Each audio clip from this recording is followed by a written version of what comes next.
Mes chers amis, bonsoir. Vous vous demandez peut-être pourquoi je suis ici ce soir. Je pense que c'est l'amour qui m'a conduit dans votre maison de prière. J'aime Jésus, j'aime les Québécois et j'ai même ma nationalité canadienne que je porte avec beaucoup de fierté. J'aime votre maison devant laquelle ma mère Almaza Saadi a fait ériger la statue de Notre-Dame de Meruba parce qu'elle voyait votre terre comme la terre de l'Éternel. Je vous aime au point de désirer m'établir au Québec avec vous au service de Jésus, roi d'amour. Je considère cela comme une grâce. Je voudrais vous dire qu'en Orient comme en Occident, nous souffrons de la situation du monde actuel et que ma conviction est que nous ne pourrons jamais la régler par le lancement des bombes ou d'armes nucléaires. Nous sommes tous des frères et des sœurs et la solution au problème, elle est entre nos mains et celle de notre Père du ciel que beaucoup, hélas, ont oublié. Je ne m'étendrai pas sur les problèmes qui se passent en Syrie et dans bien des pays que le média ne parle même pas. Plus de 300 000 morts depuis le début de la guerre en Syrie.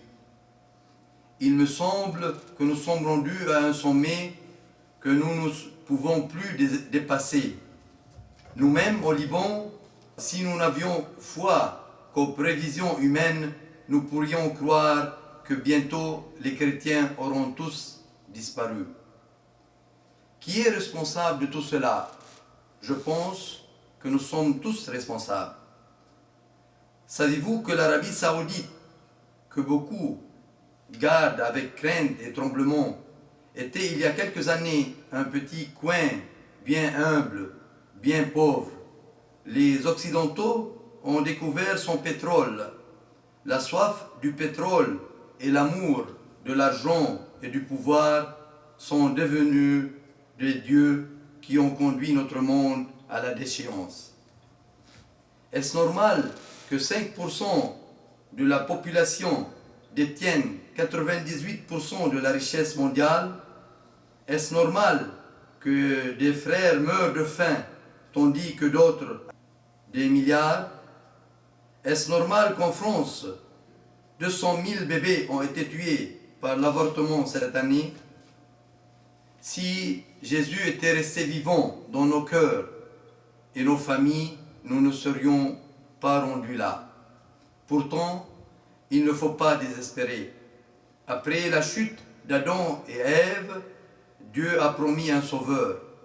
Il est venu en petit enfant, il est venu par Marie. Vous avez dans votre maison la statue de Notre-Dame de Meruba. Elle porte la pomme dans sa main.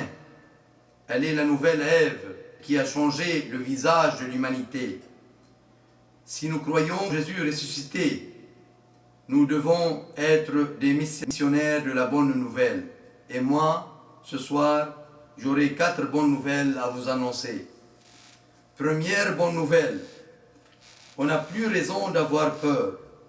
Nous avons un lieu de tendresse et de paix qui nous attend, quels que soient les événements à venir. C'est le cœur de Jésus, roi d'amour.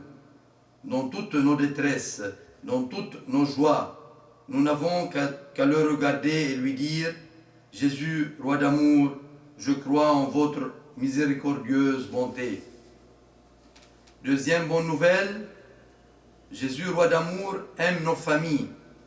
Ne perdons pas de temps à nous inquiéter. Par le moyen du petit chapelet du roi d'amour, qui dure à peine 5 minutes, nous déposons à ses pieds toutes les intentions de nos familles, des familles du monde entier. Nous travaillons pour lui et lui travaille pour nous. Est-ce assez merveilleux? Je ne pense pas que nous allons perdre à l'échéance. Troisième bonne nouvelle, c'est que Jésus, roi d'amour, n'aime pas seulement notre famille actuelle, mais toute notre lignée ancestrale, depuis Adam et Ève et jusqu'à la fin du monde. Par la grâce du troisième millénaire, il donne à ceux qui se donnent totalement à lui, qui vivent en lui, de voyager à travers les générations présentes, passées et futures pour leur faire du bien. Est-ce assez merveilleux? Il me semble qu'il vaut la peine de lui consacrer notre famille et toutes les familles du monde entier au moins une fois par semaine. Quatrième bonne nouvelle, c'est que nous sommes tous des frères et des sœurs, que nous soyons musulmans ou catholiques, que nous ayons la peau blanche ou noire. Nous sommes les enfants du même Père avec qui nous vivrons pour l'éternité. Il me semble qu'il est temps d'entrer dans le courant de miséricorde demandé par le pape François. J'ai entendu dire qu'un grand prophète de chez vous avait dit dans les années 1910, il viendra un jour où Jésus sera chassé des parlements, chassé des écoles, chassé des églises, qui fermeront les unes après les autres.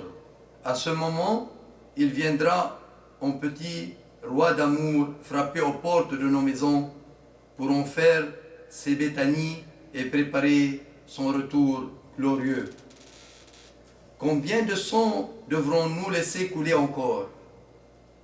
Combien d'enfants devront-ils être crucifiés? Combien de femmes devront-elles être torturées et violées avant que nous décidions d'ouvrir les béthanies de nos cœurs, de nos foyers et de nos pays? Ce soir, c'est un enfant, un petit roi d'amour qui nous tend la main. Il nous dit, plus jamais la guerre. Ensemble, nous bâtissons la paix. Plus de rancune. Le soleil ne se couchera plus sur notre colère. Plus de rivalité dans nos groupes. Nous bâtissons un même royaume. Plus de meurtre. La vie ne nous appartient pas. Plus de richesses accumulées. Nous partageons. Je m'arrête ici. Je sens que la tâche nous dépasse tous, que nous soyons de l'Orient ou de l'Occident. Nous allons nous tourner vers celui qui a la solution. Il veut venir avec sa mère. Et le petit roi d'amour sera notre avocat. Fini la peur, fini la crainte. L'Orient et l'Occident se donnent la main pour être des porteurs de bonnes nouvelles, pour être des diffuseurs du pardon et de miséricorde. Hier et passé, nous tournons vers l'avenir. Dans la prière, nous demanderons cette grâce à Jésus, roi d'amour.